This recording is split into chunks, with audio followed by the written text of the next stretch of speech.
Il avait 18 ans, debout sur une allée gravillonnée, avec un sac poubelle rempli de vêtements et 43 dollars en poche. Son beau-père venait de changer les serrures. Sa mère n'avait pas dit un mot. Les voisins observaient derrière leurs rideaux. Personne ne l'a arrêté. Personne ne l'a aidé. C'était le jour où Caleb Harmon aurait dû briser le jour où le monde s'attendait à ce qu'il échoue. Au lieu de cela, il a roulé 30 kilomètres dans les montagnes, a payé 5 dollars pour une cabane en rondin pourri dont personne ne voulait, et a commencé à construire quelque chose d'aussi extraordinaire que les gens qui l'avaient enchassé le supplieraient un jour de les laisser revenir. Le matin du 14 octobre a commencé, comme la plupart des matins chez les Whitfield, dans une tension si palpable qu'on aurait pu la couper au couteau. Caleb Harmon vivait dans cette maison de Burwood Lane à Hendersonville, en Caroline du Nord, depuis 6 ans. Depuis que sa mère, Diane, avait épousé Roger Whitfield lors d'une petite cérémonie au tribunal à laquelle Caleb n'avait pas été invité. Il avait alors 12 ans et mangeait un sandwich au beurre de cacahuètes à l'école pendant que sa mère signait des papiers qui allaient bouleverser leur vie à tous les deux. Roger n'était pas un homme cruel au sens dramatique du terme, comme les méchants dans les films. Il était quelque chose de plus insidieux que cela. Il était indifférent. Pour Roger, Caleb n'était qu'une note de base de panache, un inconvénient qui accompagnait la femme qu'il aimait. Il n'a jamais frappé le garçon. Il ne lui a jamais crié dessus. Il le regardait simplement comme on regarde à travers une fenêtre quelque chose de plus intéressant de l'autre côté. Diane Harmon. Diane Whitfield était désormais une femme douce, vidée par des années passées à se dévouer aux autres. Elle avait le genre de beauté qui rend bien en photo, mais qui s'estompe rapidement sous le stress. Et le stress avait été son compagnon constant depuis que le père biologique de Caleb, Thomas Harmon, était parti quand Caleb avait 6 ans sans même laisser d'adresse. Elle aimait son fils. Personne parmi ceux qui la connaissaient ne le contesterait, mais elle aimait davantage son mariage. Ou peut-être était-elle simplement terrifiée à l'idée de se retrouver seule à nouveau. Quand on a été abandonné une fois, la peur que cela se reproduise peut nous pousser à faire des choses que l'on passera le reste de sa vie à essayer de se pardonner. La dispute de ce dernier matin portait sur quelque chose d'absurde avec le recul, une lettre d'acceptation à l'université. Caleb avait postulé discrètement et en secret dans 3 établissements. Il n'en avait pas parlé à Roger, car il savait déjà ce que celui-ci dirait, que l'université était réservée aux personnes dont les parents avaient les moyens de financer leurs rêves. Il n'en avait pas parlé à sa mère, car Diane avait l'habitude de s'emparer de ses rêves secrets et, avec les meilleures intentions du monde, de les divulguer à toute la famille, comme de l'eau s'écoulant d'un plafond fissuré, où ils étaient absorbés par le mépris de Roger avant même d'avoir eu la chance de se réaliser. Caleb avait donc postulé en secret, en utilisant l'ordinateur de la bibliothèque de l'école et en indiquant l'adresse de Danny Kowalski sur tous les documents. Danny Kowalski était le meilleur ami de Caleb depuis la 5e. Un grand garçon maigre et couvert de taches de rousseur, issu d'une famille polonaise américaine, qui vivait à 3 pâtés de maison et dont la mère, Barbara Kowalski, préparait les meilleurs pierogies du comté de Henderson et traitait Caleb comme son 2e fils chaque fois qu'il franchissait la porte de sa cuisine. C'est Barbara qui, un mardi après-midi, avait discrètement remis à Caleb la lettre d'acceptation de Lashville Community College, la pressant dans ses mains à 2 mains, les yeux brillants. « Tu vas faire quelque chose de merveilleux, Caleb, lui avait-elle dit. « Je le sais. » Il l'avait cru pendant exactement 4 jours, le temps qu'il fallut à Roger pour trouver la lettre. Personne ne sut jamais exactement comment Roger l'avait trouvée. Peut-être cherchait-il autre chose dans la chambre de Caleb. Peut-être était-elle tombée de la veste de Caleb. Ce qui importait, c'est que le matin du 14 octobre, Roger était descendu en tenant cette lettre entre 2 doigts, comme si elle était contaminée, et l'avait posée sans un mot sur la table du petit déjeuner devant Caleb. Puis le silence avait éclaté. Roger n'était pas en colère à cause de l'acceptation. Il était en colère à cause du secret. Il était en colère parce que Caleb avait utilisé l'adresse de Danny comme s'il avait honte de cette maison. Il était en colère à cause de la demande d'aide financière qui indiquait le revenu du ménage et qui, selon Roger, de manière irrationnelle et erronée, allait déclencher un contrôle fiscal. Il était en colère comme le sont les petits hommes lorsqu'ils sentent qu'une personne plus jeune et plus compétente commence à les dépasser. « Tu n'apprécies rien », dit Roger d'une voix calme et maîtrisée, qui était en quelque sorte pire que des cris. 6 ans sous mon toit, 6 ans de courses, de factures, d'un lit pour dormir. « Roger », commença Diane. « Non », dit-il en levant de la main. « Il veut aller à l'université. Il peut trouver comment faire tout seul. Il a 18 ans. C'est un adulte. Je veux qu'il soit parti avant de midi. » Les mots flottèrent dans la cuisine comme de la fumée. Caleb regarda sa mère. Diane regarda sa tasse de café. Dans les 6 secondes qui suivirent, elle prit la pire décision de sa vie, et elle l'a pris en silence. Elle ne dit rien. Elle tourna la tasse entre ses mains, et dans ce geste, Caleb comprit tout ce qu'il avait besoin de comprendre sur la place qu'il avait toujours occupée dans cette maison. Il ne pleura pas, il ne cria pas. Il monta à l'étage, emballait ce qu'il pouvait mettre dans 2 sacs poubelles, redescendit et sortit par la porte d'entrée. Roger était déjà dans le salon en train de regarder la télévision. Diane s'est approchée de la porte, juste de la porte, pas à l'extérieur, et a dit « Caleb, chéri, laisse-lui quelques jours pour se calmer. »« Ça va, maman, » a répondu Caleb. Et le plus terrible, c'est que ça allait vraiment, dans le sens où un os cassé net est en quelque sorte moins compliqué qu'un os fêlé. Au moins, les fractures nettes peuvent me guérir correctement. Il descendit de l'allée. Il ne se retourna pas. Il avait ses sacs poubelles, sa veste Carhartt usée, 43 $ dans son portefeuille et une Ford Ranger de 2001 qu'il s'était acheté avec 16 mois de salaire gagné le week-end à la quincaillerie de Merle Dunard sur la route 64. Le camion brûlait de l'huile et le chauffage ne fonctionnait que si l'on frappait le tableau de bord exactement au bon endroit, mais c'était le sien, et pour l'instant, il n'avait pas beaucoup d'autres possessions. Il se rendit d'abord chez Danny. Barbara Kowalski ouvrit la porte avant même qu'il ne frappe. Elle avait dû voir le camion depuis la fenêtre. Elle le fit entrer, l'assit à la table de la cuisine et lui servit à manger sans lui poser la moindre question. Danny descendit, jeta un coup d'œil au sac poubelle dans le couloir et s'assit en face de son ami. « Combien de temps dois-tu rester ?» demanda Danny. « Je ne reste pas, » répondit Caleb. « Mais merci. »« À vous deux. » Barbara commença à protester. Caleb secoua la tête. « Je dois trouver une solution par moi-même, dit-il. Si je reste ici, je vais juste attendre que quelqu'un d'autre trouve la solution. » Danny l'a conduit cet après-midi-là au tribunal du comté où Caleb a passé 2 heures à faire des recherches sur quelque chose dont il avait entendu parler en passant par Merle Dunard, une vente aux enchères foncières du comté pour les propriétés en défaut de paiement d'impôts. Merle l'avait mentionné une fois en passant, comme les vieux hommes mentionnent les choses qu'ils supposent que les jeunes n'écoutent pas vraiment. Mais Caleb avait écouté. Il écoutait toujours. La prochaine vente aux enchères avait lieu dans 3 jours. Il a dormi dans le camion cette nuit-là, garé dans le parking derrière le Hardee's sur Main Street, avec un sac de couchage emprunté à Danny et le chauffage allumé toutes les 20 minutes lorsque la cabine devenait trop froide.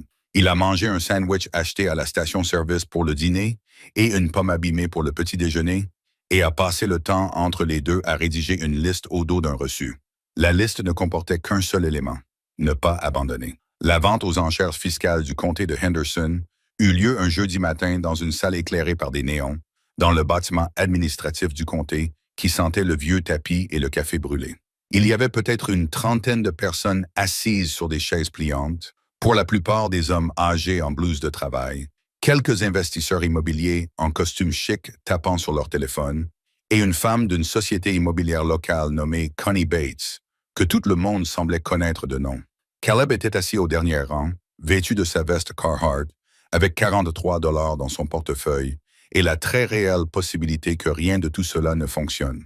Les propriétés ont été présentées une par une. La plupart d'entre elles étaient des terrains vacants ou des bâtiments condamnés qui ont été achetés par les investisseurs en quelques secondes. Les enchères allaient si vite que Caleb avait du mal à suivre. Il a vu Connie remporter 4 propriétés d'affilée sans sourciller. Il a vu ses chances s'amenuiser à chaque coup de marteau. Puis le commissaire-priseur, un homme corpulent nommé Dale Pittman, qui avait l'ennui de quelqu'un qui faisait ce travail depuis 20 ans de trop, lut le numéro de parcelle 44M, 47 acres, Crestwood Mountain Road, Blue Ridge Foothills, route d'accès difficile à Timberland, structure abandonnée sur la propriété, impôt dû, 312 $, enchère minimale, 5 $. Un murmure de rire parcourut la salle. Quelqu'un au premier rang marmonna. Qu'y a-t-il dessus? Des toilettes extérieures. Personne ne leva sa palette. Caleb leva la main. 5 $. Dale Pittman leva les yeux de ses papiers et plissa les yeux vers le fond de la salle. 5 $? Est-ce que j'entends 10 $? Silence. Une fois, 2 fois. Le marteau tomba, vendu au jeune homme au fond de la salle pour 5 $. La salle passa à autre chose. Caleb resta immobile, tenant le numéro à 2 mains, comprenant que quelque chose d'énorme venait de se produire, même s'il n'en voyait pas encore la forme. Il paya ses 5 $ à la caisse, plus 290 $ d'arriérés d'impôts, qui lui prirent presque tout ce qu'il avait économisé grâce à son salaire à la quincaillerie de Merle, ne lui laissant que 11 $ et quelques centimes. Il se rendit à Crestwood Mountain Road le même après-midi. La route d'accès était à peine praticable. Elle ressemblait davantage à une suggestion laissée par les traces de pneus de quelqu'un des années auparavant. 2 ornières peu profondes dans l'argile rouge et les broussailles. Le camion a rebondi et raclé le sol pendant près d'1 kilomètre avant que les arbres ne s'ouvrent et qu'il ne la voie. La cabane n'était pas simplement vieille. Elle était épuisée. Elle ressemblait à une structure qui avait abandonné et qui attendait simplement que quelqu'un vienne officialiser son état. Un coin du toit s'était effondré vers l'intérieur.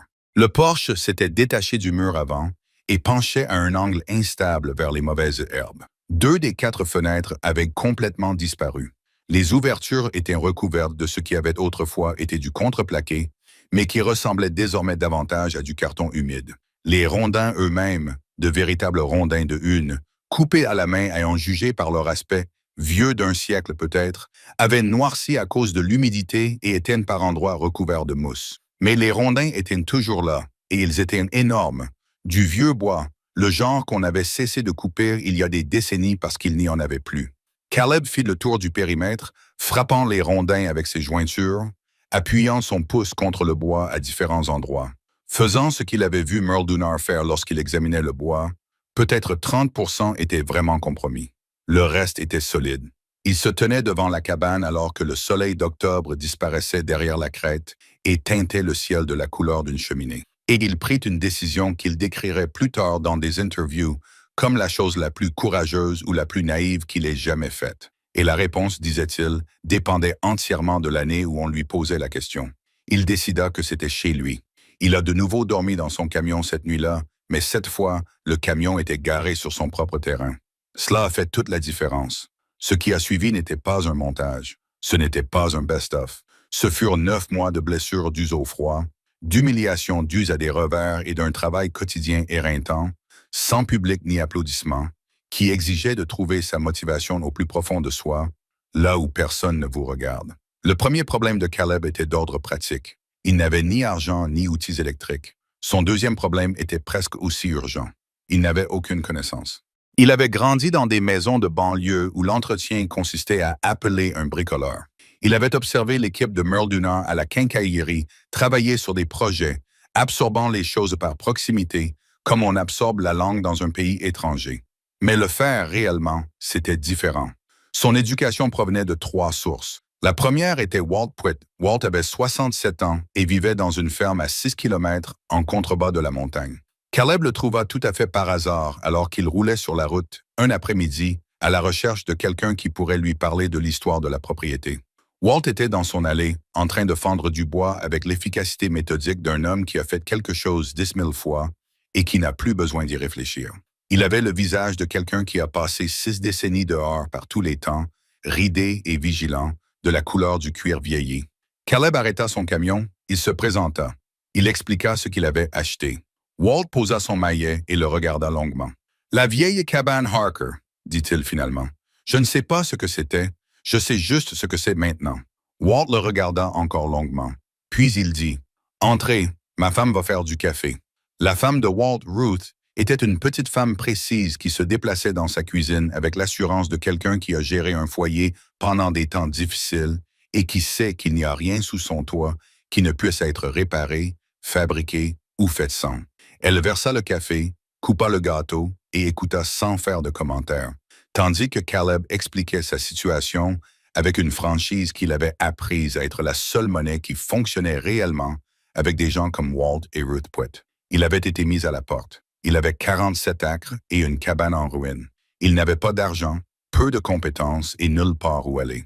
Walt et Ruth ont échangé le genre de regard que se lancent les couples mariés et qui en dit long. « Tu as des outils ?» a demandé Walt. « Un marteau et un mètre ruban. Tu peux travailler de 5 heures du matin jusqu'à la tombée de la nuit sans te plaindre? »« Oui, monsieur. » Walt a hoché lentement la tête. « Reviens samedi. Nous commencerons par le toit. » Ce que Walt a donné à Caleb au cours des mois suivants n'était pas de la charité.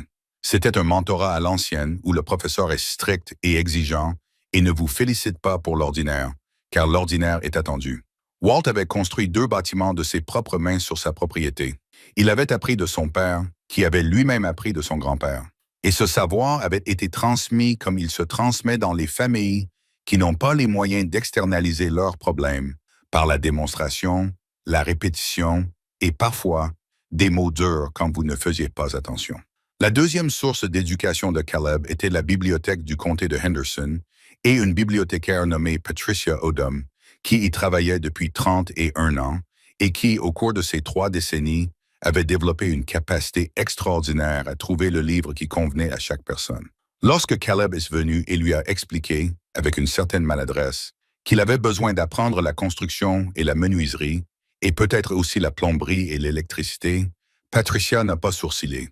Elle est revenue avec une pile de livres qui semblaient impossibles à lire et lui a dit de commencer par celui du dessus. Il a lu à la lampe de poche dans son camion pendant les 2 premiers mois, jusqu'à ce que la cabane soit suffisamment étanche pour qu'il puisse y dormir. La troisième source d'apprentissage était l'échec lui-même, qui s'est avéré être le meilleur professeur de tous. Il a fait s'effondrer une partie du plancher qu'il avait mal remplacé et s'est enfoncé la jambe jusqu'au genou. Il a mal interprété un calcul de poids et une partie du matériau de remplacement du toit a glissé, manquant de peu de lui arracher l'épaule. Il a mal mélangé le béton à 3 reprises avant que Walt, avec la patience d'un homme qui a vu des jeunes faire des erreurs toute sa vie, ne lui montre la bonne consistance en le serrant dans son poing et en lui disant « Voilà, tu sens ça. Souviens-toi de ça. » Il avait constamment froid. La cabane, même s'il la réparait section par section, était pleine de courants d'air humides et sentait le désuétude depuis des décennies. Il cuisinait sur un réchaud de camping. Il se lavait dans un ruisseau, ce qui en janvier relevait de la pure volonté. Il se rendait en voiture chez Danny Kowalski, en ville, tous les 10 jours environ, pour faire sa lessive et encaisser un chèque correspondant aux heures qu'il continuait à effectuer chez Merle Dunbar le week-end, car sans ses salaires, aussi modestes fussent-ils, il n'avait rien. Merle Dunbar lui-même devint un allié inattendu. C'était un homme trapu et pragmatique, âgé d'une 50aine d'années, qui tenait sa quincaillerie depuis 25 ans et avait pour principe de ne pas s'immiscer dans la vie privée de ses employés. Mais lorsqu'il comprit ce que Caleb tentait de faire, en reconstituant le puzzle à partir de conversations entendues par hasard et de la nature spécifique des matériaux demandés par Caleb, Merle se mit à faire quelque chose qu'il n'avait jamais fait auparavant. À la fin de son service, il prenait Caleb à part et lui disait quelque chose comme « J'ai reçu un retour sur une boîte de vis à bois. Personne n'en veut. Tu peux les prendre. » Ou encore « Le fournisseur a envoyé un surplus par erreur, sinon ils auraient fini à la poubelle. » Ce n'était pas de la charité. Merle était trop fier pour cela et il sentait que Caleb l'était aussi. C'était le genre de générosité détournée qui permettait aux 2 parties de conserver leur dignité.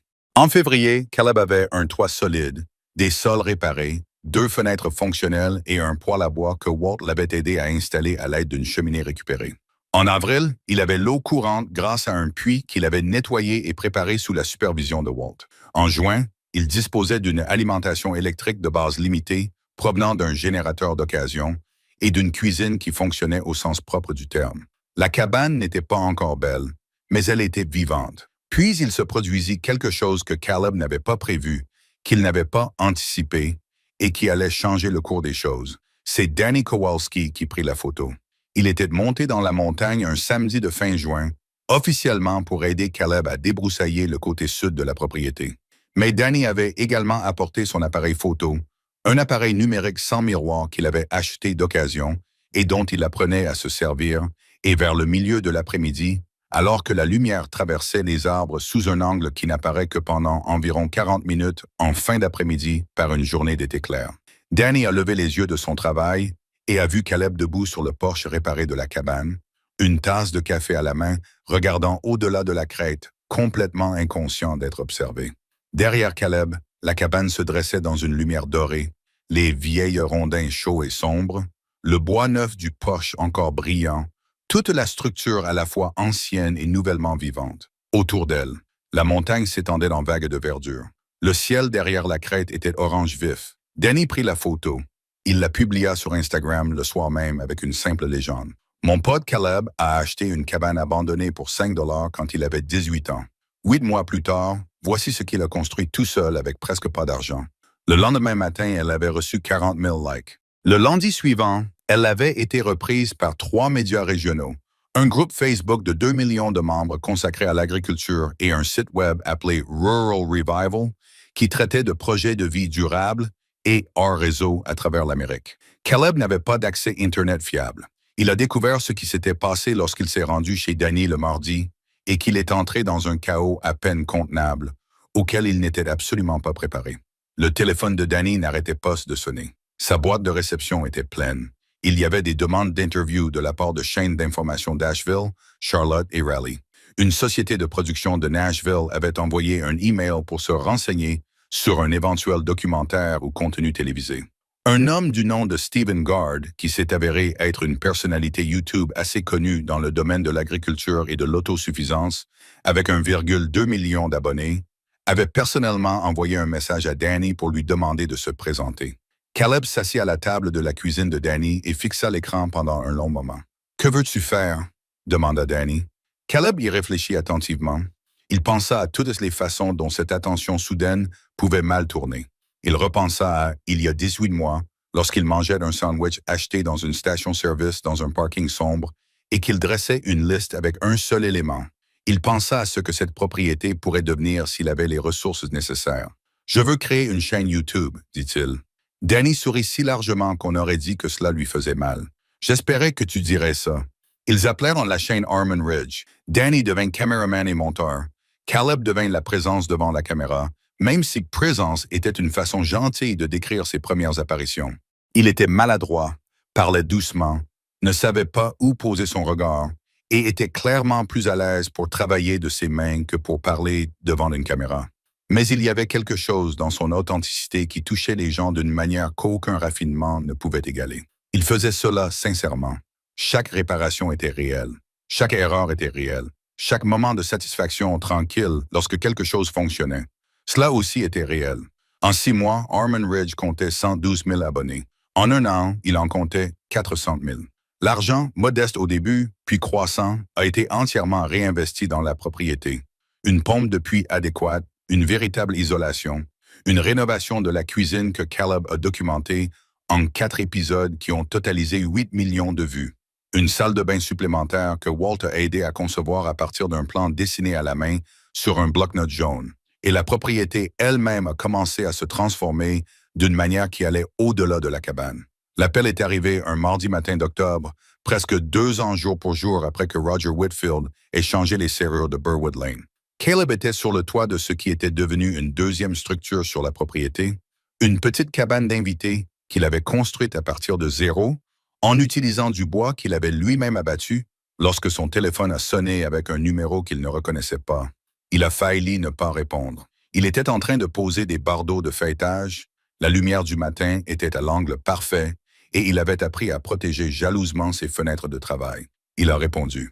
La voix à l'autre bout du fil était douce et professionnelle et s'est présentée comme étant celle de Derek Cahill, représentant d'une société appelée Blue Ridge Hospitality Development Group. Monsieur. Cahill a expliqué qu'ils avaient pris connaissance de la propriété de Crestwood Mountain Road par l'intermédiaire de Harmon Ridge. Naturellement, comme la chaîne comptait à ce moment-là plus de 600 000 abonnés et présentait largement la propriété, ils étaient intéressés par son achat. M. Cahill a déclaré qu'ils étaient prêts à offrir 1,2 million.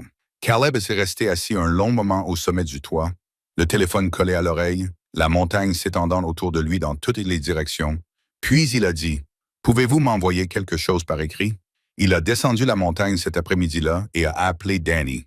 Puis il a appelé Walt Pwitt. Ensuite, sur une impulsion soudaine, il a appelé Barbara Kowalski sans vraiment réfléchir, car c'était la personne en qui il avait le plus confiance pour lui dire ce que cela signifiait sur le plan émotionnel plutôt que financier. « Ne vends surtout pas », lui a dit Barbara sans hésiter.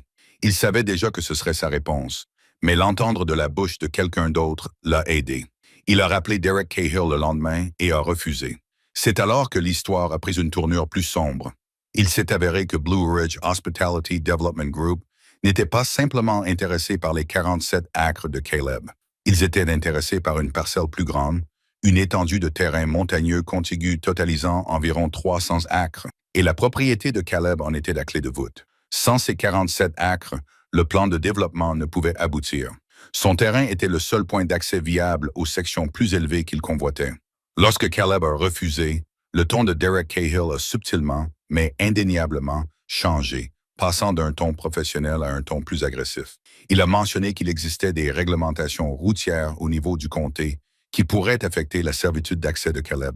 Il a mentionné qu'il pourrait y avoir des questions concernant la vente aux enchères fiscales initiales, la légalité du transfert étant donné les circonstances irrégulières de la vente. Aucune de ces menaces n'était suffisamment explicite pour être poursuivie en justice, mais elles étaient toutes suffisamment claires pour être comprises. Caleb a passé 3 jours au bureau des archives du Kennedy à lire tout ce qu'il pouvait trouver sur sa parcelle. Il a passé 2 soirées au téléphone avec un avocat d'Asheville nommé Raymond Cho, un jeune avocat spécialisé dans l'immobilier qui avait trouvé Harmon Ridge sur Internet et avait accepté de le conseiller à un tarif réduit parce que, comme il l'avait simplement dit, « Je pense que ce que vous construisez là-bas est important ». Raymond Cho a trouvé quelque chose d'intéressant. La propriété, les 47 acres que Caleb avait achetés pour 5 $, faisait partie, avant son défaut de paiement d'impôts, d'une concession foncière historique plus vaste. Le défaut de paiement lui-même avait une histoire compliquée, impliquant un litige successoral et une erreur de classement par le bureau d'évaluation du comté. Rien de tout cela ne menaçait la propriété de Caleb, dont Raymond a confirmé qu'elle était solide et irréprochable, mais cela signifiait qu'il existait des archives historiques remontant plus loin que ce que personne chez Blue Ridge Hospitality Development n'avait apparemment examiné. Et dans ces archives historiques, Raymond trouva quelque chose qui allait finalement devenir la plus grande histoire jamais racontée par Harmon Ridge. Enfoui dans un document d'enquête du comté datant de 1947, les 47 acres étaient décrits comme contenant des droits miniers, des droits forestiers et une source d'eau alimentée par une source importante et documentée. La source que Caleb connaissait, utilisait et autour de laquelle il avait construit un petit bassin de collecte en pierre dans la partie inférieure de la propriété, n'était pas seulement une source. Selon le document d'enquête et un rapport hydrologique ultérieur commandé par Raymond, elle alimentait une nappe phréatique qui desservait une partie importante du bassin versant environnante. La propriété n'était pas seulement belle.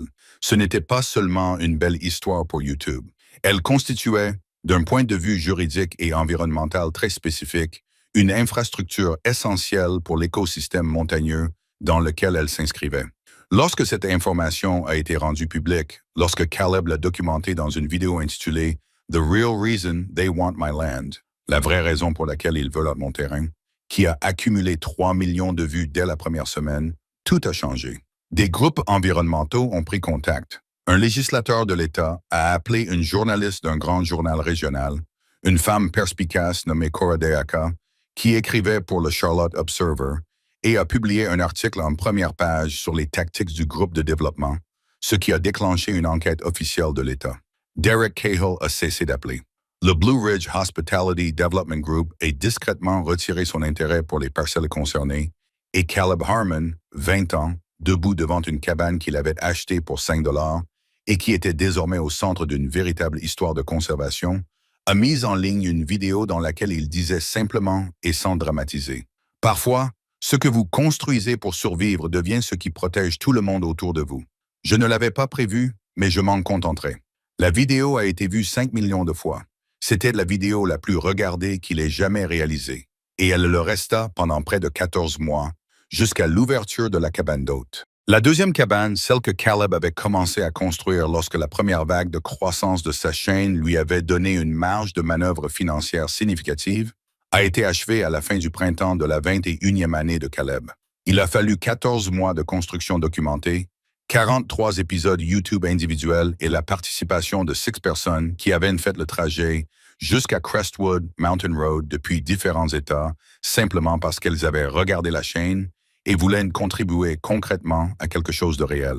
L'une de ces personnes était une femme nommée Sadie Mercer. Sadie avait 22 ans et venait de Knoxville, dans le Tennessee. Elle avait découvert Harmon Ridge pendant une période particulièrement difficile de sa vie. Elle venait de rompre ses fiançailles avec un homme nommé Brett, qui s'était avéré être quelqu'un qu'elle avait inventé plutôt que quelqu'un qu'elle connaissait réellement, et elle occupait un emploi de bureau dans une compagnie d'assurance qui lui rapportait suffisamment d'argent, mais qui l'épuisait complètement. Ce sentiment particulier d'errance qui vous assaille au début de la vingtaine, lorsque vous vous rendez compte que le projet que vous suiviez n'était pas le vôtre au départ. Elle a regardé la chaîne de manière obsessionnelle pendant 3 semaines d'affilée, À partir du premier épisode, observant Caleb commettre des erreurs en temps réel, les corriger en temps réel et continuer en temps réel. Et quelque chose dans cette honnêteté avait brisé en elle quelque chose dont elle ignorait l'existence. Elle avait fait quelque chose d'impulsif, ce qu'elle n'avait jamais fait auparavant dans une vie qui, jusqu'à présent, avait été définie par des décisions prudentes et sensées qui mettaient tout le monde à l'aise autour d'elle. Elle a envoyé un email à l'adresse indiquée sur la page à propos de la chaîne. Elle a demandé s'il était possible de venir travailler sur la propriété pendant une semaine ou deux en échange de l'apprentissage de certaines des compétences en construction que Caleb documentait devant la caméra. Caleb avait déjà reçu des messages similaires. Il les avait tous refusés. La propriété était encore un chantier en pleine activité et la responsabilité seule le rendait prudent, sans parler de la géométrie sociale compliquée que représentait la présence d'étrangers sur un terrain qui était encore, dans un sens très réel, son sanctuaire autant que son projet. Mais l'email de Sadie était différent, et il l'avait compris dès qu'il l'avait lu. Elle ne romantisait pas ce qu'elle demandait, ne décrivait pas la propriété comme son rêve, ne parlait pas de fuir la ville, et n'utilisait pas le langage typique des personnes qui ont regardé trop de vidéos sur le mode de vie et qui confondent temporairement un fantasme de vacances avec un véritable changement de vie. Elle disait simplement et sans fioriture qu'elle voulait apprendre quelque chose de concret, car elle avait l'impression de ne rien apprendre de concret depuis trop longtemps. Elle disait ne pas avoir peur du travail acharné, mais avouait honnêtement n'avoir aucune expérience. Elle disait qu'elle comprendrait parfaitement si la réponse était non. Il a dit oui. Il ne savait toujours pas vraiment pourquoi, si ce n'est que cet email lui donnait l'impression que quelqu'un disait la vérité. Et la vérité était devenue quelque chose qu'il valorisait par-dessus presque tout. Elle est arrivée en avril avec des bottes de travail à un bout d'acier, un sac de voyage, un manuel sur la menuiserie qu'elle avait emprunté à la bibliothèque de Knoxville, et sans aucune prétention quant à ce qui l'attendait. Elle était mince et brune, avec un visage observateur, l'air de quelqu'un qui réfléchit avant de parler, qui observe attentivement avant d'agir. Dans les 3 heures qui ont suivi son arrivée, elle a identifié 2 choses à faire sur la propriété que personne n'avait pris la peine de faire, a pris les outils appropriés sans qu'on le lui demande et s'est mise au travail. Walt Pwitt est arrivé le lendemain matin, l'a regardé remplacer une partie pourrie du revêtement du bûcher avec des coupes nettes et précises et a dit à Caleb, sans baisser suffisamment la voix, « Où l'as-tu trouvé? »« C'est elle qui m'a trouvé, » répondit Caleb. Elle resta 2 semaines.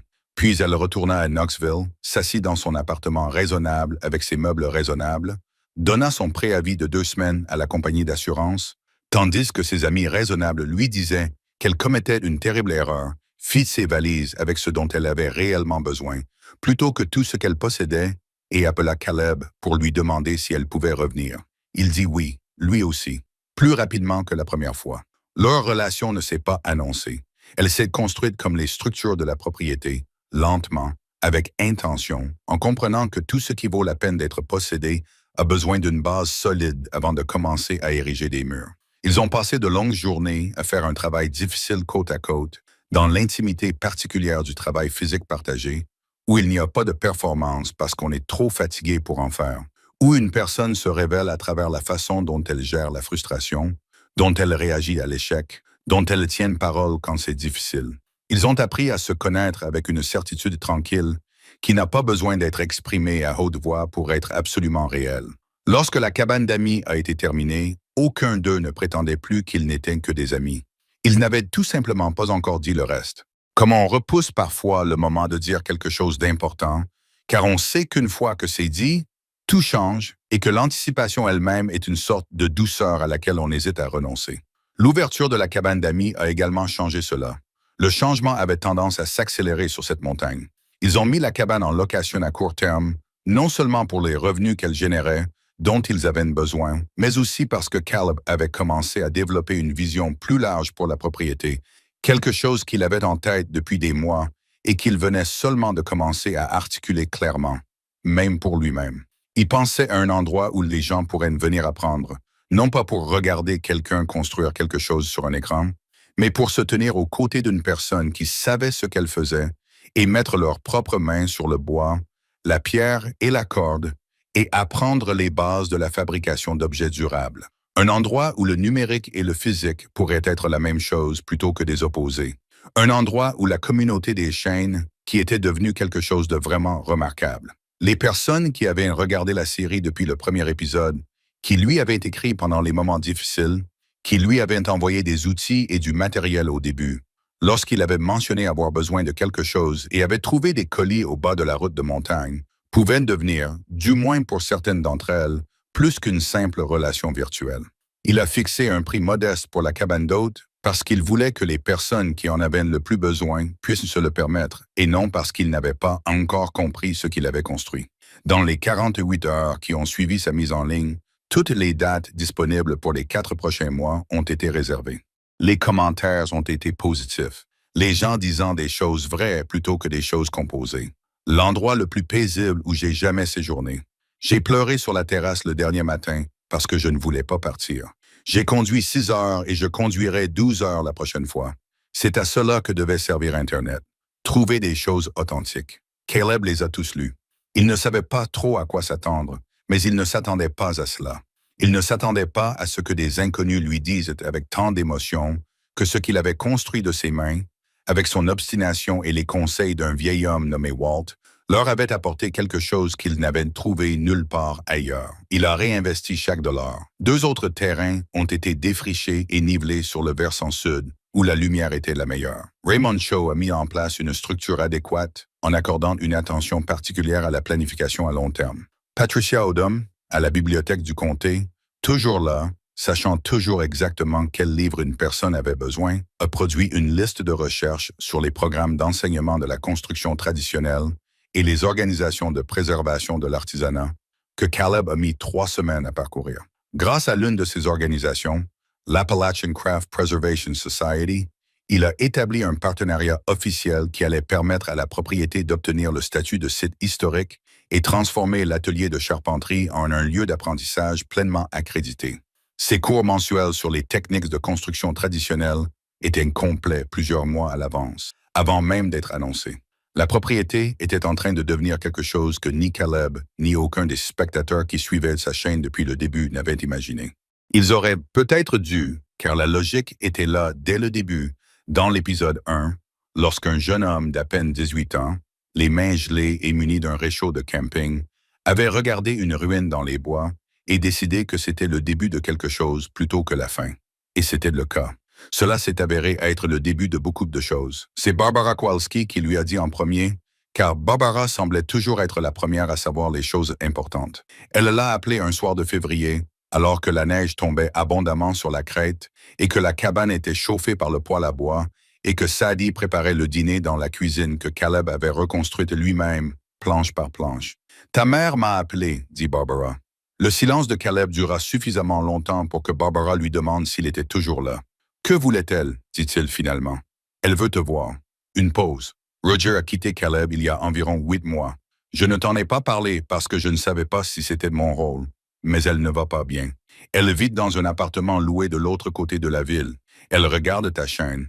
L'information resta en lui étrange, comme une pierre jetée dans une eau calme, dont les ondulations allaient dans des directions qu'il ne pouvait prédire. Il n'appela pas sa mère ce soir-là. Il resta assis avec cette information pendant 4 jours. Et pendant ces 4 jours, il n'était pas de très bonne compagnie. Ce que Sadie a géré avec la grâce pratique qui était devenue l'une des choses qu'il appréciait le plus chez elle. Elle ne l'a pas interrogé, ne l'a pas poussé, s'est assurée qu'il mangeait et a laissé sur la table des livres qui ne traitaient d'aucun sujet en particulier. Le 5e jour, il a appelé Diane Whitfield pour retourner à Harmon. À présent, dit-elle calmement dès les premières minutes de la conversation, elle n'était plus la femme vide qui regardait sa tasse de café pendant que son fils ramassait les sacs poubelles. Elle était devenue quelqu'un de plus complexe. Une femme qui, à travers la douleur et la prise de conscience, avait atteint une forme d'honnêteté qu'elle n'avait jamais connue auparavant. Elle n'essaya pas d'expliquer ou de justifier ce qui s'était passé ce matin-là sur Burwood Lane. Elle dit simplement « Je suis désolé, Caleb. Je suis désolé chaque jour. » Il n'était pas prêt à dire que tout allait bien. Il a dit qu'il l'avait entendu. Ils ont parlé pendant 40 minutes. À la fin, il l'invita à venir voir la propriété. Elle vint un samedi de mars, au volant d'une Civic vieille de 10 ans, empruntant la même route d'accès chaoteuse, désormais correctement nivelée et gravillonnée, que Caleb avait lui-même aménagée et qu'il avait empruntée pour la première fois dans le camion dont le chauffage était cassé. Elle se tint devant la cabane principale, mit sa main sur sa bouche et resta longtemps sans rien dire. Puis elle a regardé son fils et a dit, « Tu as construit tout ça, la plupart. Walt t'a aidé, Danny t'a aidé, Sadie t'a aidé. » Il a fait une pause. Beaucoup de gens l'avaient aidé. Diane a hoché la tête.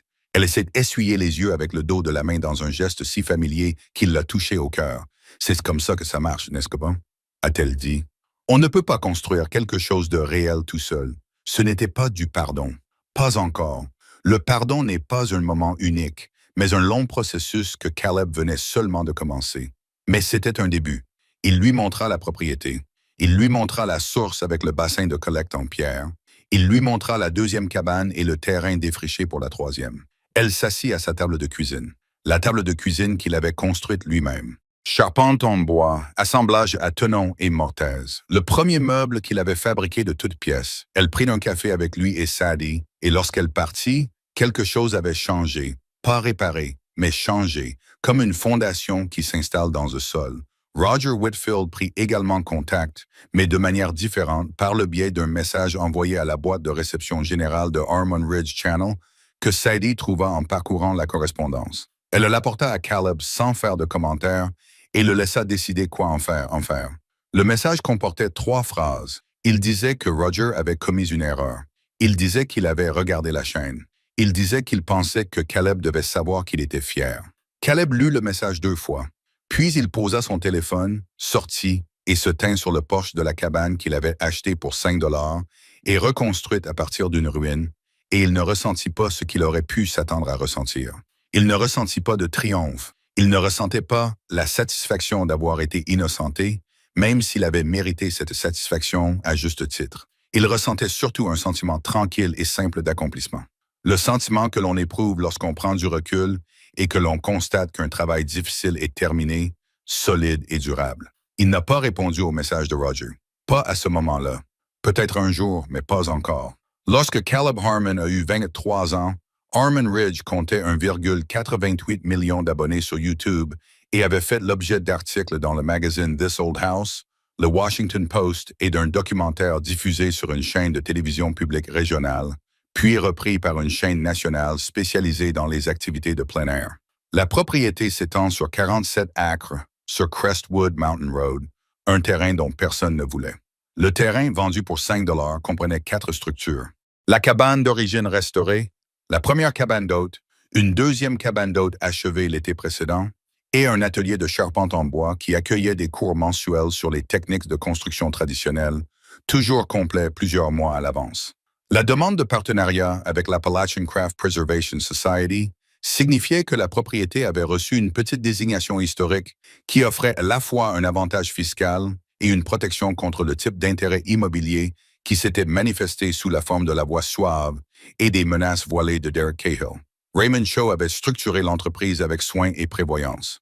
Walt Pewitt, aujourd'hui âgé de 70 ans, venait toujours les mardis et samedis et enfilait parfois des genouillères pour se mettre à l'aise et montrer à quelqu'un, un étudiant de l'atelier, un visiteur de la cabane d'hôte, un jeune homme ou une jeune femme qui avait fait un long trajet en voiture parce qu'il ou elle avait besoin d'apprendre quelque chose de concret, comment faire les choses correctement, sans raccourci, comme elles doivent être faites. Danny Kowalski était désormais vidéaste et coproducteur à plein temps de la chaîne. Il avait acheté une petite maison à Hendersonville avec l'argent provenant des revenus de la chaîne et était en train de devenir discrètement l'un des meilleurs réalisateurs de documentaires de la région, ce que plusieurs personnes du secteur avaient remarqué.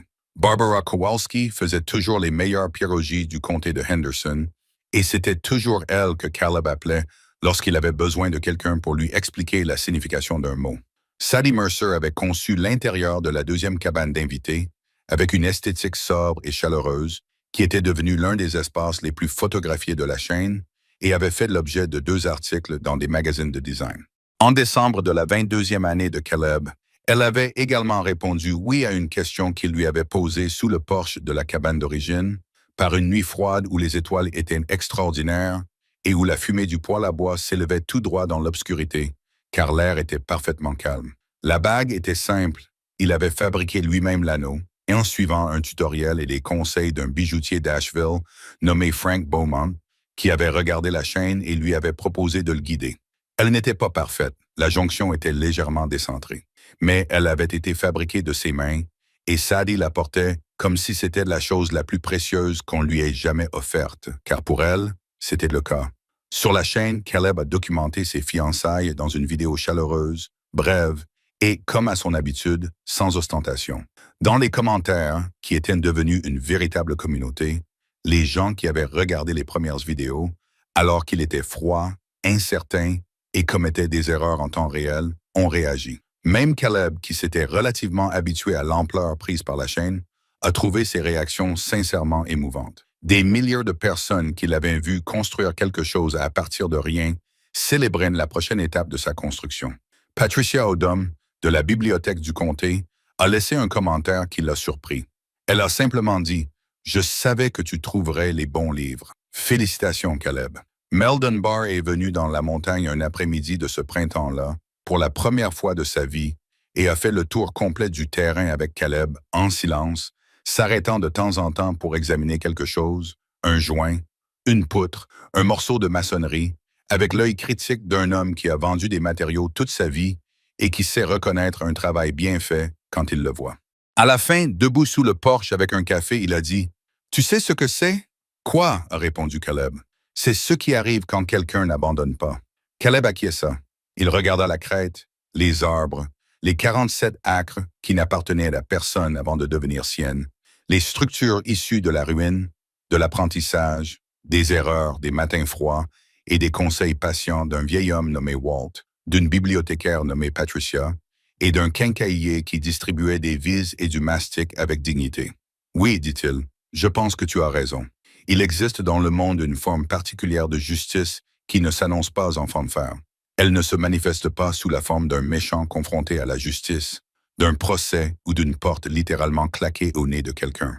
Elle arrive discrètement, dans des moments ordinaires, sous la forme d'une vie qui est devenue ce qu'elle est, parce que la personne qui la vit a refusé de laisser le pire jour définir tous les jours qui ont suivi. Caleb Harmon a été mis à la porte à 18 ans avec 43 $, un camion et la solitude particulière de quelqu'un dont la propre famille a préféré le confort à lui. Il a acheté 47 acres et une cabane en ruine pour 5 $, car c'était tout ce qu'il pouvait se permettre et parce qu'au fond de lui, même au plus bas d'une situation très difficile, il y avait quelque chose qui reconnaissait le potentiel de ce que tout le monde considérait comme sans valeur. Il l'a construite pas parfaitement. La perfection n'a jamais été le but. Il l'a construite comme on construit les choses honnêtement, avec des erreurs, des recommencements, l'aide inattendue de personnes inattendues et parfois des moments passés assis sur le toit à regarder le soleil se coucher sur la crête qui lui appartenait, comprenant tranquillement et sans faire d'histoire que cela suffisait. Ce qu'est devenu la cabane n'est pas l'histoire réelle. L'histoire réelle, c'est ce que devient une personne lorsqu'elle décide que ce qui était censé la briser devienne le fondement sur lequel elle construit. Et cette histoire spécifique et unique, continue d'être écrite sur une montagne en Caroline du Nord, une bûche à la fois. Si l'histoire de Caleb vous a touché là où vous ne vous y attendiez pas, vous n'êtes pas seul. Des milliers de personnes ont suivi ce parcours et y ont vu quelque chose qui leur rappelle le moment où tout s'écroule. Et la seule chose qui reste à faire est de décider de la suite. Caleb n'avait pas d'argent, il n'avait pas de relation, ni de filet de sécurité, ni personne pour l'encourager dès le début. Il avait 43 $, un camion en panne et la volonté de ne pas abandonner. Et il a construit quelque chose qu'une offre d'1 million de dollars ne pourrait acheter. Si cette histoire vous a ému, si elle a changé votre façon de voir votre propre situation, ou si elle vous a simplement rappelé que 5 $ et une idée peuvent devenir quelque chose d'extraordinaire, alors agissez dès maintenant. Cliquez sur « J'aime ». Partagez cette vidéo avec quelqu'un qui a besoin de l'entendre aujourd'hui. Vous savez probablement déjà exactement qui est cette personne. Abonnez-vous pour ne pas manquer les histoires que nous vous proposons chaque semaine et laissez un commentaire ci-dessous.